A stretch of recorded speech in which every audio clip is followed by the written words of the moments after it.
Hey, good afternoon. Welcome to Sports Beat Live, our daily chat about the Kansas City Chiefs from training camp. We're presented by First Federal.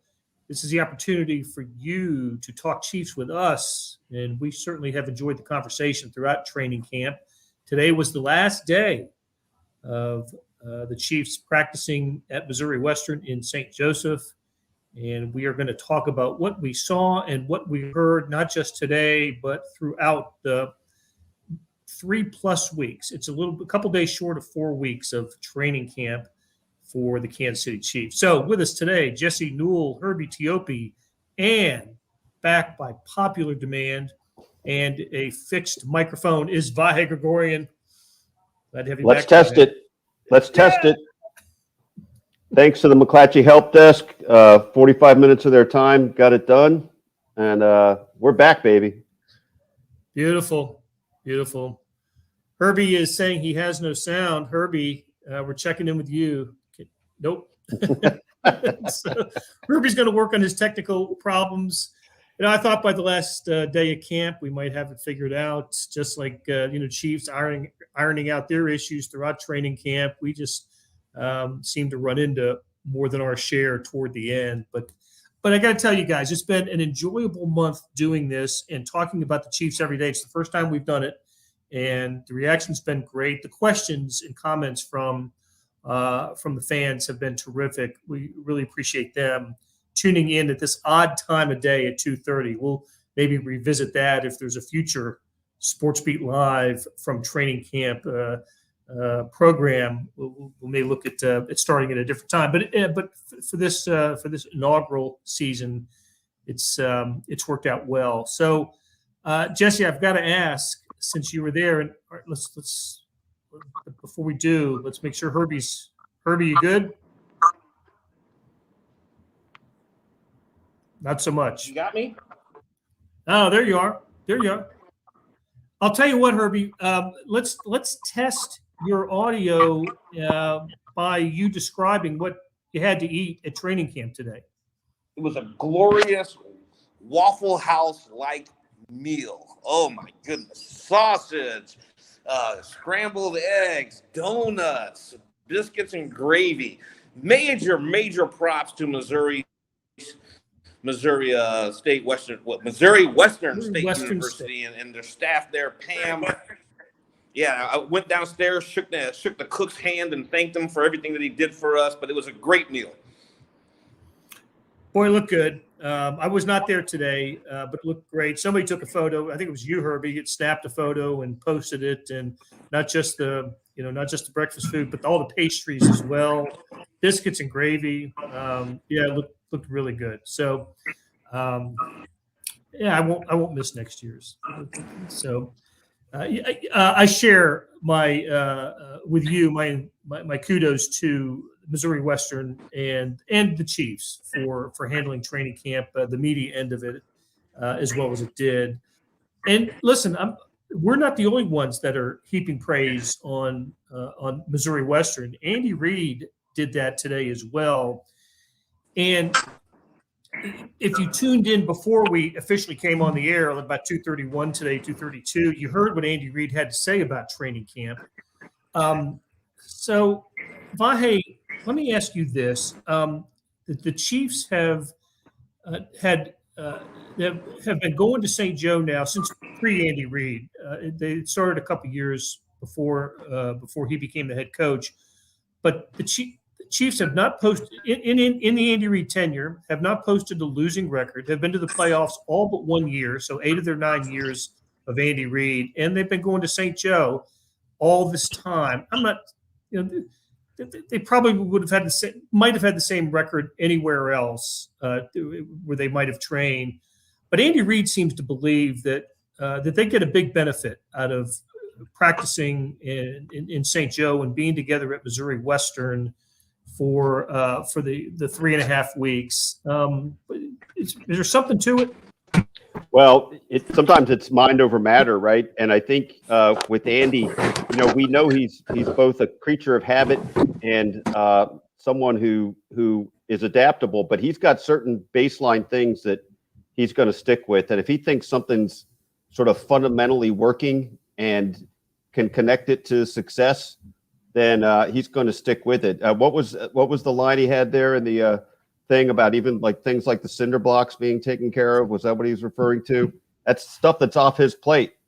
One less thing to do, and so I think he, sort of joke that there's a fine line between a groove and a rut. This is a groove for Andy, and part of what makes this whole machine work is the belief in it and the things they feel they're able to do because of it. So, good on them for being able to engage this gear in a way they think is really constructive to the team. I thought something interesting. We went and talked to Andy Reid yesterday, actually in his dorm room and the workout or the office space that he has there. And it does kind of give you a little bit of a different feel of what this is for them. I think that's what it is more than anything, is it's business. You know what I mean? When you show up there, when you go to training camp, like it's not comfy. It's not comfortable. It's not, the luxuries of home and you've got everything around you. It really is work. I mean, when he's talking about cinder blocks, he's in there in an office. It's a normal dorm room. It's something like, you or I would have stayed in many decades ago, Vahe, when it came to college. But it did kind of crystallize that for me that these guys, we've been going home at night. These guys haven't. I mean, they've been focused on football for these 3 or 4 weeks. And then you sort of have to hang out with these other guys and immerse yourself in football when maybe you wouldn't if you had the luxuries and the comforts of home. So that's the number one thing. The other thing I would mention, the thing about Missouri Western and whether this thing will get extended or not, I mean, there hasn't really been a perfect answer to that yet. The one question I have is about the indoor facility. The Chiefs didn't have to use it very much, but the one day we were there, Vahe, it was pretty dangerous. I know that they've kind of built that thing in part for the Chiefs, but it needs to be bigger. And the Chiefs had a player, a receiver, in Gary Jennings, that, got hurt and had a concussion based off of, banging into a window that was probably shouldn't be there or wouldn't be there if it was a Chiefs practice facility when you have a little bit more space to move around in. So I think those are the things you look at. But as far as Missouri Western treating the Chiefs right and treating everyone right, that's not the issue. The issue is whether the Chiefs have outgrown sort of what that needs to be for them, for that to be an effective place for them to hold training camp. Listen, that's a great point, Jesse, though. I mean, that day in the indoor facility, I mean, we saw that happen, the glass crack over there. Adam Teicher took one off the leg from a Patrick Mahomes flick off to the side. But I think we all had our spider sense going the whole time, right? You don't know whether you need to be ready to see your escape path crawling up behind some girders with runaway guys coming over. It doesn't really matter about us. Well, it does, but I do think it poses a danger for them. And they weren't contouring it to being inside. They just tried to do everything mostly the same way. And I think that's a huge point. Again, only a day or two usually every year that is what's happening, but they need to think about some way to tweak that a little bit. Yeah, there was another play with Juju Smith-Schuster that was pretty dangerous, and it's like the danger. If you're thinking about this from the Chiefs standpoint, why have that even available? Why have that be a thought in your mind when there's a place where it wouldn't be, which is your own Chiefs training facility? So again, those are the things I'm sure they're going to weigh. But again, as far as the people go and as far as the location and how many people show up, all that sort of stuff, I mean, Missouri Western does it right. It's just a matter of whether that fits the Chiefs and whether that fits a modern NFL team and whether the risk of small things like that are outweighed by all the positives that Missouri Western and its people bring. So Andy said the camp went fast, which I think it was in answering a question about how did training camp go for you? It went fast, which was I took that as a positive thought.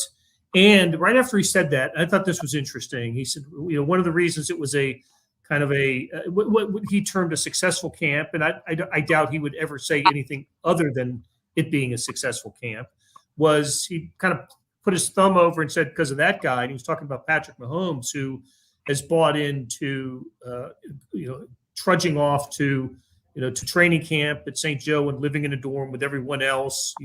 Here's Aaron Rodgers making some noise in training camp this year. There's Tom Brady, who's missing time at training camp for personal reasons. But Patrick Mahomes is invested as you can possibly be, and absolutely your team leader. Herbie, don't you think that makes a difference when a guy like Patrick Mahomes is all in on the idea of a training camp that might not, be the most comfortable setting for other players. Yeah, I tend to agree with you, and I feel like Jesse Newell right now, walking around outside on Fort Leavenworth, trying to find a good signal, and I think I found one here. I think the other thing you mentioned about Patrick Mahomes, Andy Reid mentions there were no distractions. So, I caught the tail end of Jesse's comments and Vahe's comments about, the pros and cons of staying at Missouri Western State University. There's something else you have to consider. When Andy Reid coached the Philadelphia Eagles, they held training camp at Lehigh University, so they didn't spend it at the Eagles training facility. But it certainly helps also when you have a guy like you mentioned, Blair, a quarterback who's buying into what Andy Reid wants. And Andy Reid didn't want any distractions. So what you ended up having was 20 days, including 17 full team practices, that turned out pretty darn good. No doubt. No doubt about it. I also enjoyed listening to Andy Reid give Herbie a couple of shout outs today. It was Military Appreciation Day. I think that's what it's called. And of course, Herbie retired from the Army. And anyway, Andy Reid paid his respects, and that was pretty cool on Andy's part. So we are gonna hear from Patrick Mahomes a little later in the show. And I'll tell you what, why don't we do this now, Monty? Let's go ahead and take a break and hear from First Federal Bank. And when we come back, we need to get some injury updates and some playing rotation news because it's the second preseason game, the opener, the home opener, and this is the game where starters probably play a little more than usual. But let's hear from our presenting sponsor, First Federal Bank. When I bought my first home, I was searching for listings and negotiating all on my own. Now I'm back in the housing market and I could not imagine doing that again. But then I found First Federal Bank of Kansas City's expert loan advisors at ffbkc.com. They were kind, knowledgeable, and available 24/7. My loan advisor answered my questions and helped me feel confident all the way through closing. I trust First Federal Bank because they understand banking is personal. Apply today for a home loan at ffbkc.com/homes. First Federal Bank of Kansas City. Member FDIC, Equal Housing Lender. Back on Sports Beat Live with Vahe Gregorian and Jesse Newell. Herbie will try to check back in as he floats around the military base at Fort Leavenworth looking for a good signal. It's funny, we didn't have much problems with our connection in Bloom Union on the campus of Missouri Western. So let's Jesse, you were there. We usually ask Herbie for the injury update, but who did Andy Reid say would not be playing or likely would not be playing? Yeah, real quick shout out to Paul for noticing. Yeah, it seems like air conditioning too, but my wife this time of year opens up all the windows. So we can't spend that extra $1 on air conditioning. So I'm actually going to be sweating here toward the end. So I appreciate the thought, Paul, but even in my own house, it's sometimes roughing it. Juju Smith-Schuster is not going to play, it sounds like, on Saturday for sure.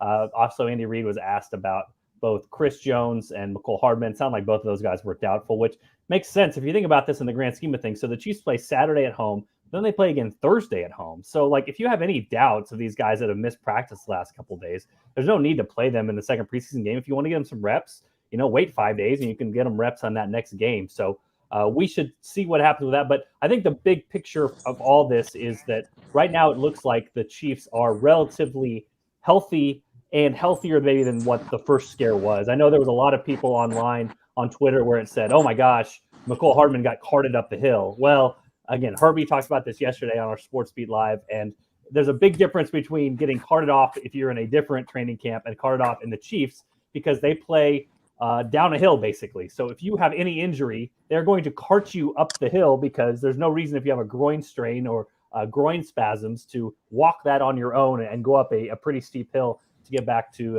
the locker room. So for McCole Hardman, when he stepped off yesterday with his groin injury, he kind of hobbled a little bit. He talked with Patrick Mahomes. He talked with the coaches. He went to the medical tent. This did not seem like a severe injury. So again, all systems, it seems like, go for the week 1 of the regular season, which is most important, but probably not going to see McCall Hardman, not going to see Chris Jones with his back injury, and probably not going to see Juju Smith-Schuster with his knee injury. Those seem probable for week 1.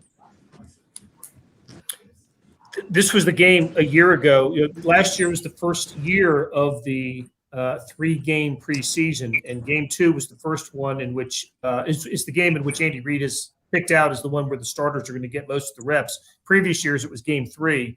Now it's game 2, and in this game a year ago, Patrick Mahomes had 32 snaps in a game at the Arizona Cardinals, and it really wasn't a smooth effort there. He had 2 long drives, one of which ended in a turnover, the other a field goal. The Mahomes-led offense did not get in the end zone. I think the Chiefs ended up winning that game, but it wasn't because of the Mahomes offense. But so, Vahe, let's just assume Mahomes and the first-team offense play a quarter, maybe a quarter in a series or so. What needs to be seen from this Chiefs team? They sure look good in that first drive against Chicago last week. They did. It's pretty seamless. Patrick might think he needs to get hit again. I don't really feel like that. So that's one thing. But to your, Blair, I'm really glad you brought up that point. I don't know that it really will have any profound effect or implications if they don't score a touchdown or 2 when Patrick's in there. On the other hand, if you want to have this sort of sense of a little bit of a reinvented offense, a little bit certainly an offense that has a lot of key new parts gelling early, then you'd like to see some efficiency. I think we'd see the ball spread out again the way it was last week. I think Patrick connected with 6 different receivers on his 6 of 7 completions. Probably, though, maybe there'll be a little bit more of not so much an emphasis on that, but as taking what the read tells you, and maybe that means 3 balls are going to Kelsey or some other things like that. So I think we'll see more of an approximation of what we'll see in the regular season. I'd be really surprised though if they have a touchdown and another decent series if he's in much into the second quarter. Very interesting, Vahe. The line on this one started at 1.5. It's gone to Chiefs by 5.5. Everyone loves the Chiefs, even in the preseason. So you can take that with it. But I actually asked Patrick Mahomes today. I said, "Hey, the first game you said you wanted to get hit. Is the goal of this game to get hit twice? Is that what you're looking for?" And he actually kind of laughed and he said, "I didn't mean get hit that hard as in that first game." Remember, he took a blow on that first one. It's like, okay, that was the one hit I needed, maybe more than the one hit. So yeah, careful what you wish for. Yeah, he kind of laughed about that one. That was a pretty good line from him. But yeah, he got his one hit in. If he stays clean on this one, that'll be fine. But he kind of spoke about it today. He just said sort of he'd like to get a touchdown. Even if things don't work out perfectly, you're going to miss a couple of your top receivers, even if it is just preseason. It did give some feel-good vibes last week when the Chiefs sort of looked like the Chiefs on offense. They spread it out. Patrick Mahomes moved it down. He scrambled when needed to. He threw it to different guys. And so if you have some modicum of success like that and feel good going in to preseason game 3 and then potentially the regular season, that's sort of what you're looking for. Well, let's hear what Patrick Mahomes had to say. This is about 5.5 minutes worth of Mahomes at the podium earlier today in St. Joseph. Interesting as always. Here is Patrick Mahomes. Long hair, camp days. Far away. Is that the first thing? Oh yeah, we're getting a haircut tomorrow morning. Yeah, it's camp days. I gave my headband away. That usually kind of hides it. So haircut's coming soon. Yeah. No, get the haircut as quickly as possible. After 17 days of training camp, full team practices, what do you think that your personal goals, professional goals, that you've accomplished and what needs to do? Yeah, I think we took a giant step as far as kind of how we do things. I mean, we have the talent. We got the guys that can go out there and make the plays, but like Coach Reid runs a tough training camp. It's just kind of what we've been known for. I think it makes us better for it. And I think guys, as we went on, understood that, and they came out with the mindset they're going to compete every single day. And I think you saw offense have good days, you saw defense have good days, and that's usually a good sign for a good football team. On that side, the defense had some good days, right? Mm-hmm. So fights or spicy, I guess, as this year. Yeah. You like that part of it? Defense challenges you guys? I mean, you have to love it. If you're dominating on offense every day and they're not doing anything, it's usually a bad sign because it's going to be a kind of a tough year. So you want it to kind of be mixed. I mean, obviously as an offensive player, you want to dominate every single day, but there's going to be days where they have their day and they're going to go out there and compete and have those competitors. And I mean, you want a little trash talk. I mean, you don't want fights necessarily, but you want trash talk. And you want guys competing because at the end of the day, that's what makes great football teams. And makes it's guys on both sides of the ball competing every single time. This was said you're going to get to play most of the first half, right? You're not going to have Juju. Who knows about Cole? What can this mean for some of your other wide receivers to get to play out there for the first two guys in the game? Yeah, I mean, it's going to be exciting opportunity for them. I mean, you saw guys like Sky and Justin Watson kind of make plays when they came in this first preseason game with Shane and Chad. And so for them to make plays there, they're going to get obviously more reps with me in this game. So I'm interested to see how they kind of maximize that opportunity. But, I mean, they've been doing it at practice. They've been making the plays at practice and doing everything the right way. And so for them to get in there and get some opportunity to run with the ones, I think it'll help us out in the long run whenever we do get those guys back to having a good group of guys that can go in at any time. You see a lot of growth in a lot of the new receivers, guys like MVS and Juju before he got hurt, and Sky Moore in particular. Yeah, no, I think I've seen a ton of growth. That's kind of the kind of guys I was referencing early. Is I mean, for those receivers in training camp OTAs, I mean, there's a lot of routes ran. We practice fast. We keep things rolling in the time period, and they kind of have to be in and out. And we're running a lot of deep routes, and so you can see in OTAs it was really getting after them. They were pushing through. And then as you got to like this mid part of camp, you saw that they had their legs under them. They were running these routes, getting back in the huddle, running them again. And they were recognizing coverages as they were doing them. So I think it was very, very good for them to kind of get down here, see how we do things. And now as we get back to Kansas City and get closer to this season, we'll refine that and make sure they're ready to go then. I don't say it. Chris Jones, I mean, he was dominant. It's the first one that I think of. I mean, I think the biggest thing with Chris this year, I mean, from what I saw, it was the run and the pass. I mean, he was down there dominating stuff, making tackles on run game, just as much as he was getting to the quarterback and getting around me, affecting how I threw the ball. I thought some of the receivers had great camps. I thought Noah Gray had a great camp, kind of making stuff happen. I thought Jody, up until the injury, but he was having a great camp, and I thought he kind of bouncing back as he got back involved. So I think it's a lot of guys had great camps out here, and I mean, you expect guys like Chris, Travis, and all of them to have great camps, but seeing other guys have great camps is always a good thing. When you came into this game on paper, obviously, with the last guys being different, it's kind of a new offense in a sense. How has your outlook changed in a positive way? What did you learn about these guys maybe heading into what will be these two seasons? Yeah, I think we have a lot of versatile receivers. We got some guys that are really fast. That can still go up and make catches. I think you saw that with the videos on Twitter with Watson in the end zone yesterday, and 2 days ago Marquez in between two defenders going up and make a high point in the ball. So when you have guys that are big, they can still run fast and stretch the field, but can make those tough contested catches. It shows how versatile they are, and I think it kind of attests that it's going to come from everywhere this year. It's not going to be one guy. It's going to be everybody's going to have to kind of put their blueprint on this offense. And I'm excited for it. You had a bunch of guys in the wide receiver room that you were, now you have a lot of those new guys, and their learning curve may be a little bit different than the guys that you were, familiar with before. Does that change how your teaching style and what you want to do? I don't think it changes my teaching style. I think that they've done a great job of asking questions. I think that's the biggest thing.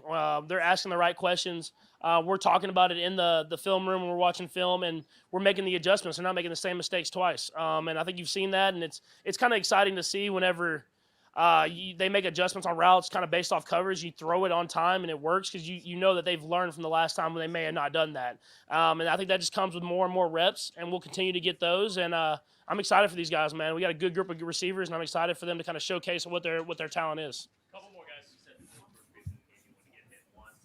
What do you want to get out of this next one? Hit twice? Well, I'm not trying to get hit as hard as I did the first one. So I want to get out there. I want to like you always want to do in the preseason. You want to move the ball down the field, kind of go through the procedure of everything, and hopefully you get at least one touchdown in there. I mean, our goal is to score every time we're on the field, every opportunity that Coach Reid gives me. But you want to be in and out the huddle the right way, at moving the ball and executing the offense. Pat, Rob just asked Coach Reid what he was looking forward to the most after coming home to Kansas City. What about you? What are you looking forward to the most? That camp is now over and you get to go home. Seeing Sterling for sure, 100%. I mean, she was out of town for the last week, so I didn't see her after the game. So I'm super excited to get home and see her. And she's running around, throwing fits. So I'm excited to have to make sure I'm like playing my best defense and keeping her away from all the dangerous edges and stuff in the house.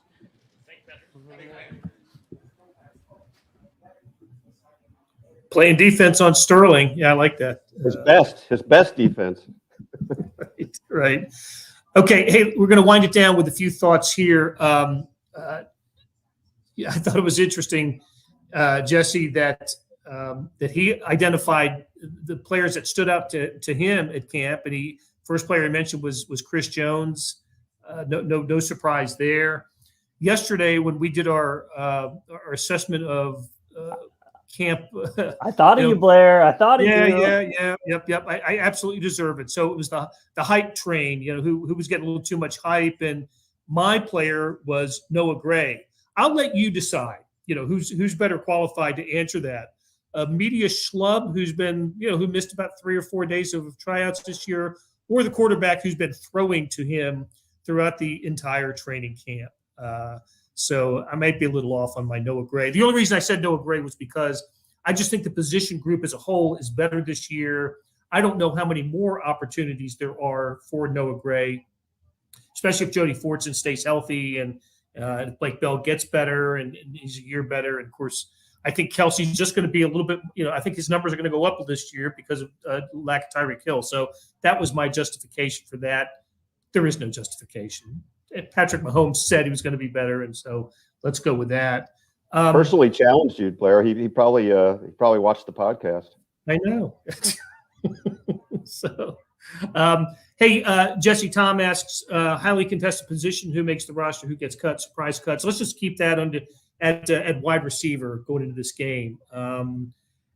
We've been waffling all camp, 5 or 6, right? Do they keep? What's the latest that you believe will happen? Still think 6. Still think right now the last 2, Justin Watson seems like his label has become WR5. He seems to be the guy that's the lock there. And then 6th spot seems like right now Darius Fountain, who was great on special teams for them last year. They need somebody else to emerge if they want to make the team, or they need one of these other guys to actually have that serious injury, which is not what anybody wants. But, like if McCole Hardman really is hurt and going to be out a few weeks, which is not what anybody expects, or Juju Smith-Schuster with his knee, not what anybody expects at this point. We expect both of them back by week 1. But if there was a more serious injury, then, yeah, you're going to need another body to fill in for them. But it's a big game for Corey Coleman. It's a big game for Josh Gordon. And if it's not just for their Chiefs tenure, it's to put some film out there to potentially latch on with another team. So let's see. Highly contested positions. Who makes the roster? Who gets cut? I mean, we've been discussing this over and over, but the guy to watch in the backfield is Ronald Jones. Do they keep 3 running backs or 4? Right now, you probably think 3, and Ronald Jones is running with the 3s and the 4s. So he's a first and second down back that needs to hit that one cut and go. He hasn't had much opportunity to do that with the first string. Will he get that opportunity on Saturday to show what he can do? I don't know. We know his limitations in pass catching and run blocking. Those are obvious, but do the Chiefs need another runner in the backfield like him, or is Isaiah Pacheco that guy for them now? That's the big question. So I think most of the fantasy football world or the outside world would be very surprised if Josh Gordon and Ronald Jones got cut, but I think both of those are very much possibilities. Okay, it's like the last day of high school, getting yearbook signed, and just last day of training camp. So let's roll out a couple superlatives. I asked Herbie. Herbie could no longer join us. He was having so many connection problems. So I asked Herbie, what was the best interview or the best thing you saw at training camp?